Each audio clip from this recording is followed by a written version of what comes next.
Hi, Judy from Witchpeace Craft. Welcome to today's video and yarn adventure. Madam Lash is cracking the whip.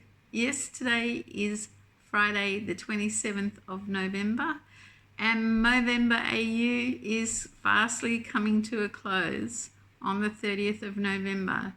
So if you're joining my make along, Mauvember AU, promoting men's health awareness, you have a few days left to post your pictures to Instagram with the hashtag MovemberAU, join my make along group and post them there, or you can email them to me. It's been awesome. I have about 13 people who have participated. That is a record for one of my make alongs. And some people have made more than one item, which is even better. So yeah, thanks to those guys who've joined in, and I hope there's a few more of you out there. And let's go for a land speed record. So Madam Lash is cracking the whip. If you watched my last video, you would have seen my gnomes. They are called gnomes with attitude. And today it's Madam Lash. She is cracking the whip because she has her purple bikini top on and her purple bandana on.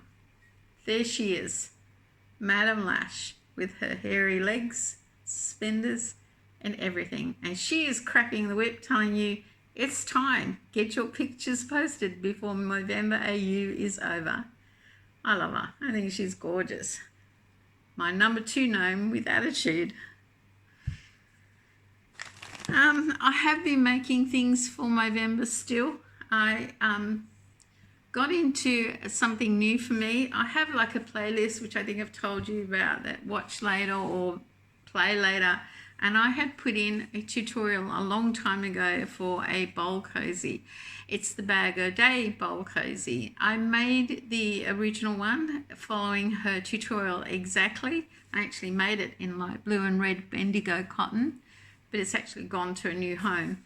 And then I got thinking about it, because the reason it went to a home is it wasn't really deep enough for the bowls the men of the house use. And they're the ones that use the bowl cozies the most when I'm not around. And I thought, well, I'll follow her tutorial and see if I can change it and adapt it to my bowls. So all I did was increase more until I got the height. The width was right. So there is my Mauvember, can't even say it myself, bowl cozy. The base is Lion Brand's kitchen cotton. And yes, I have used up the last of my purple kitchen cotton in that ball, and the sugar and cream is on top. Can't remember the colour. But that is my bowl cozy using the Bag O' Day tutorial, and all I did was increase a bit more. I think my stitch count finished about 84, which was to give it the depth that I needed for the bowls. My youngest son said, this is awesome, because this pretty much is the bowls they grab, being men. So that, I'll leave a link to that tutorial, of course, in the description below. I have been making some lilac scrunchies for my scrunchies, and what else have I done? That's about it. I'm currently working on a cowl and a hat, which I'll show at the end of Mauvember. I should have that finished, and a few other things, but that was my big project for Mauvember. So don't forget, guys, post your pictures. There is one lucky entrant will win a pattern prize to the value of $10. You can pick some patterns to the value of $10, your choice. I'll just pick someone at random out of all the entries, and some people are getting really into it. I guess it's a popular color. And then there's what is actually mauve. It's anything up to purple as far as I'm concerned.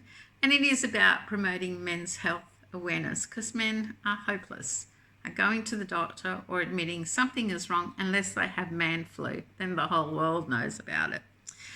So 2 weeks ago, I said we were off to the Atherton craft market. We were starting to do a few markets, and so I could buy locally for little gifts and things. We went up there. On the way there, we stopped off in Mauvember, my favourite news agency that has a whole shelf of different crochet magazines. When I got there, they were just about all gone. They also sell nice locally grown Skyberry coffee. I did get my October crochet wheel because I've decided I was collecting these for the year. That was their last copy. That sells for $15.25 here. Don't faint. And then next to it, to tempt me, because I'm starting to think of winter and it's red hot here. It's, you know, we're about to have a heat wave where we could get to 46 Celsius. God knows what that is in Fahrenheit. But there's this one, and it's got lots of different lovely cardies in it. And I just thought, well, I'm going to get that treat myself. And that was $17.99. So they were the two magazines we bought. We went on to the craft market at Atherton, which was held in a very old hall. I think it's called Maryland's Hall. It's like a big rounded dome corrugated iron thing with wooden girders. I think it was built towards the end of World War II. It was incredibly hot and it was about 10 o'clock in the morning. Some of the old ladies on the stalls didn't look great and it was getting hotter. I did run into Ulia up there, my Cairns Poppy friend. She's going to be known as the Cairns Poppy lady, and her friend, and we did walk around a bit together and have a look. And I did buy a few things that I can share with you because they were for me.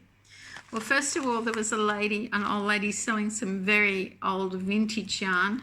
None of it was really me. A lot of it was 5-ply, which is, I don't know, sport weight, I guess you'd call it.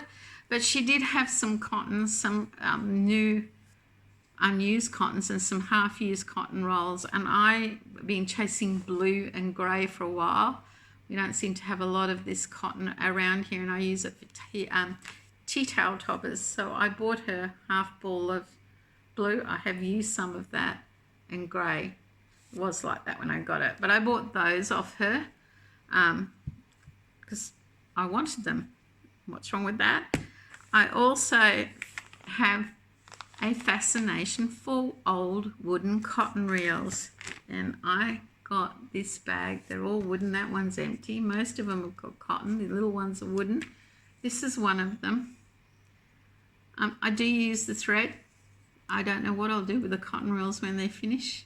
I actually bought a wooden cotton reel in London. I was that fascinated with it. They're all plastic now, and the wooden ones really appeal to me. So yeah, I bought those.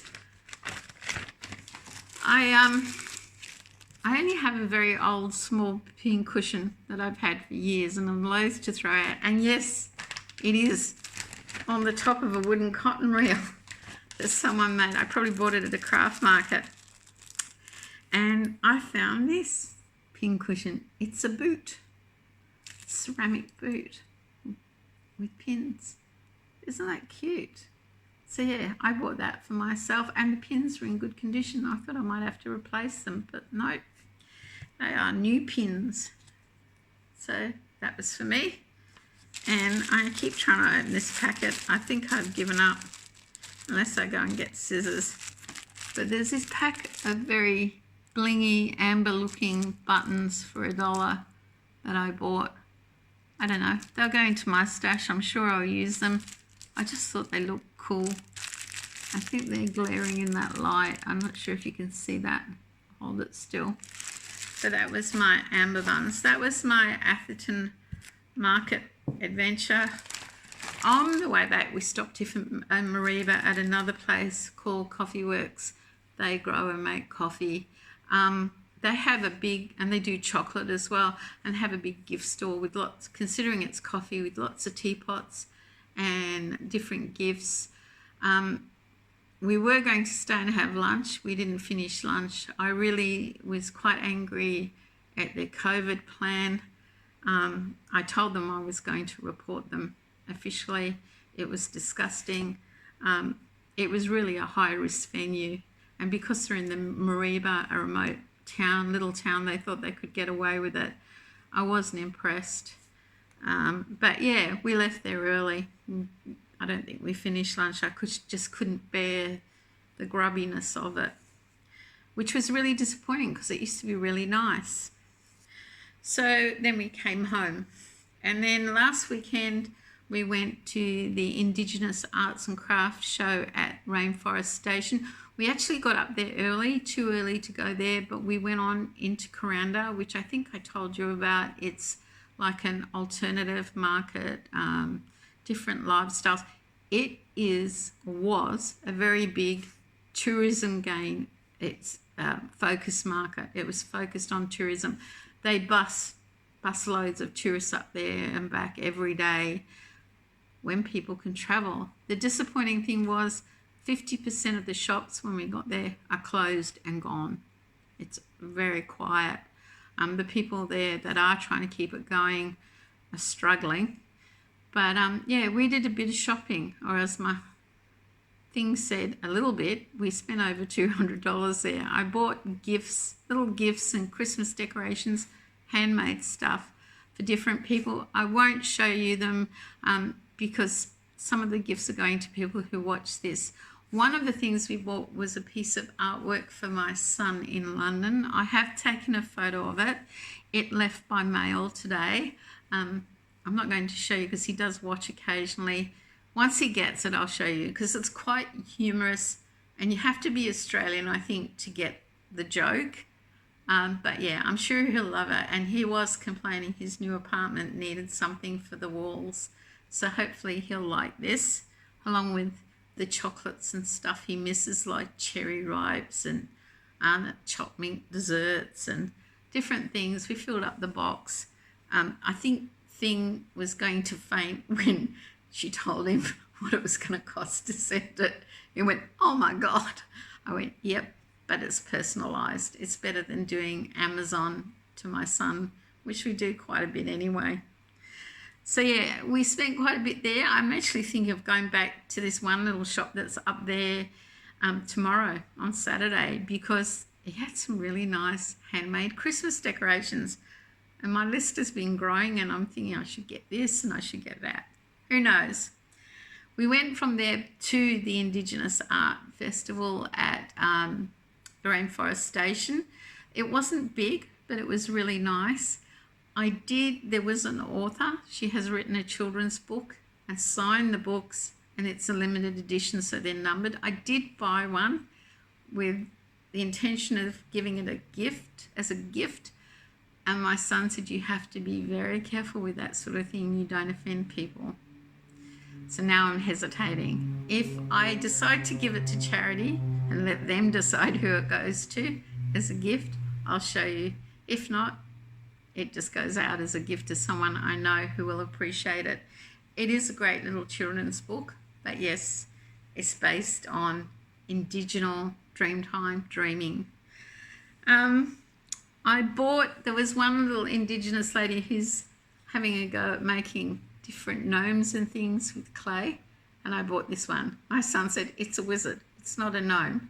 Of course it's orange, and I wanted to support us, so I bought that. I did buy some other things that I can't share with you, but the thing I liked was I was walking around with a few things in my hand, and the lady with this said, "Would you like a boomerang bag?" And she gave me this to put everything in. Boomerang bags, Cairns, borrow or reuse. It's just a little cloth bag they made up instead of giving out plastic and paper. And I said to her, "I'm going to keep it as a project bag." I explained to her that I knit and crochet. I thought it was awesome. There are different places you can give them back to. Of course, you wash them first, or you can keep them, or you just keep reusing it. And I'm going to reuse it. Because I said, "Oh, how much?" She said, "Nothing. It's part of being a boomerang bag." I had never heard of them. If you've heard of them, can you leave a comment below this video and let me know if it's just something that started in Cairns, or is it Australia-wide or worldwide? But it's a boomerang bag. I really like that. And we stayed and had lunch, which was awesome. Just so on the ball there with their COVID plan and hygiene, and the staff were really happy, even though they were run off their feet, really happy and friendly. And I think that's what made the difference. They had work and they were busy, and they appreciated people going there to keep them employed. That says a lot for the management that run it. So yeah, we had a great day. We had a bonus on the way home. Might not be for some people, but it only takes little things to make me happy. The Barron River Bridge is a bridge up on the tableland you have to go across. It's quite old and it's down to one lane because they believe the shoulders may be cracking, it may need repairing or replacing. Currently surveyors and people are looking at it, so you can only use one lane. So when you pull up, there are lights and men with signals telling you when you can and can't go. And we pulled up to go home and the guy comes over, he says, we were at front of the queue. He said, sorry guys, you could be sitting here 10 minutes. The motorcycle or biker toy run is coming through. And he went, there. I said, oh, I know about that. That's great. It's fine. We'll sit here. It's not an issue for us. And I actually got out of the car and took video. And I'll put video at the end.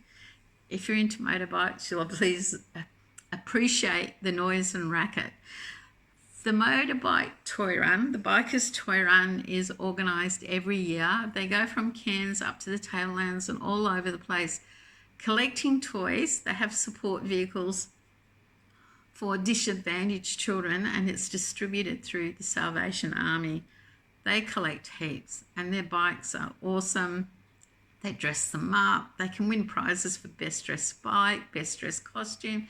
And yeah, it's fun. I have been involved with them before. Part of the group is the Patriots Bikers group.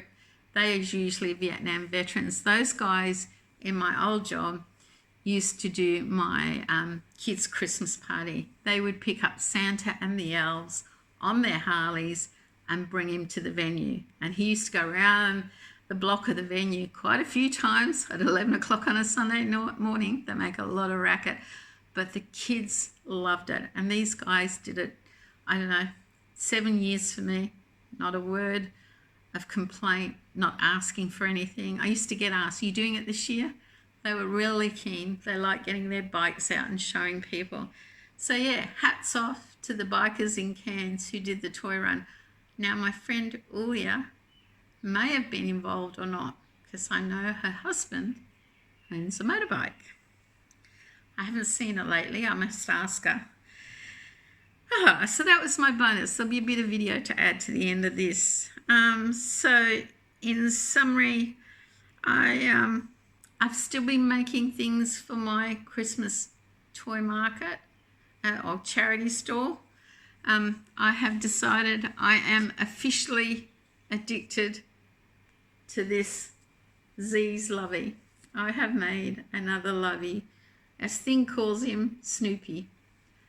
Christmas Snoopy. He's got long legs.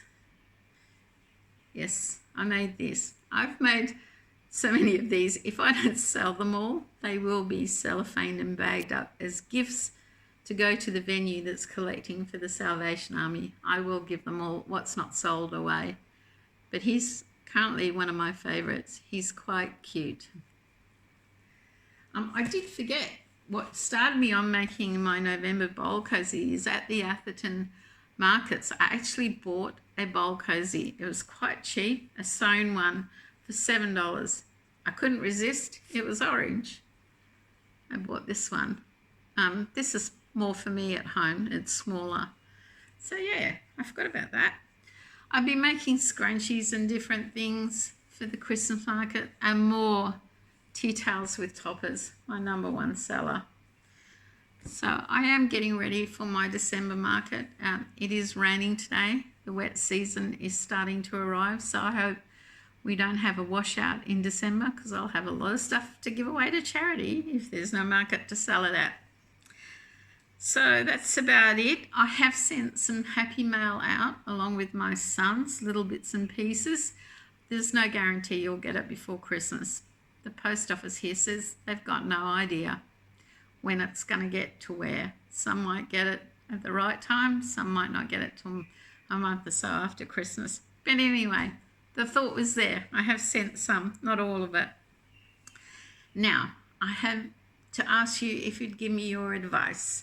One of the projects that is appearing in Mauvember AU, and I suggest you check it out in the next video because I'm hoping I can use the photo, is, I think, I should have written her name down.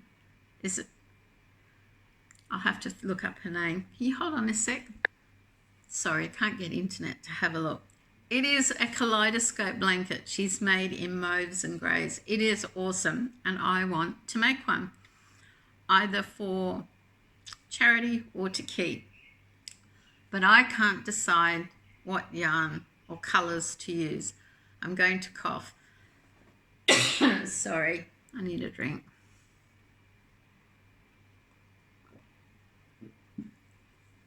So, back to the Kaleidoscope blanket. Now, she used the WOW tutorial, but I believe it was originally by Fibre Spider. The WOW tutorial uses a 3-weight or 8-ply. Fibre Spider uses a 4-weight. Now, I said I wasn't going to buy yarn for a project. I wanted to use what was in my stash. And I have some 4-weight I'd like to use, but I can't decide which way to make the Kaleidoscope blanket. You're supposed to use 5 colours or 5 blends of colours, 2 packs. I think it's going to take about 200 grams per ball if I make the big one. So I have this Malaga yarn from Hobie, which I've never tried before. I have this multicoloured pack, and I have these mauve packs. So my question for you is, which way would you make the Kaleidoscope blanket? Should it be multicoloured like that, or should I do mauves? I am a little bit over mauve because we've done Mauvember, but I can't quite convince myself that multicoloured is the way to go. Please give me your opinion in the comments below. I really appreciate the feedback. No offence taken. I'd like to give a bit of feedback to subscribers and podcasters and YouTubers. When I'm doing Happy Mail, I like it to be a surprise, and I will check out people's channel to see if they have a mailing address. Now, under your channel, it has about, and if you look in there, it has your country, and you can actually put your mailing address. Now, I only suggest you put a post office box mailing address.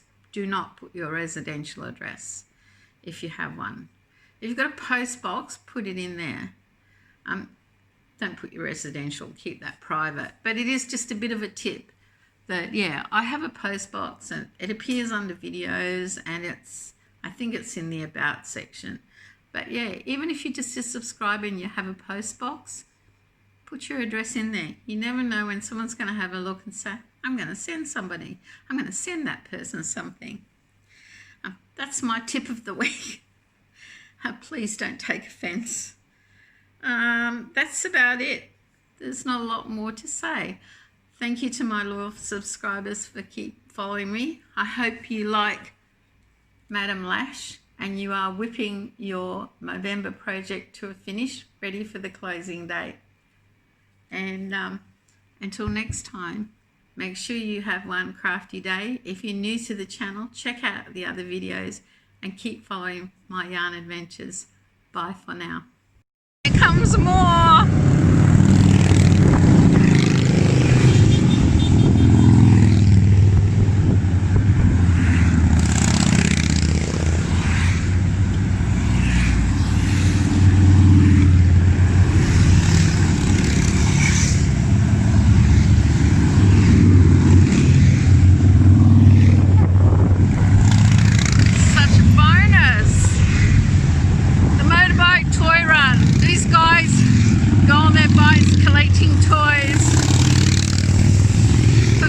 Toys for disadvantaged kids.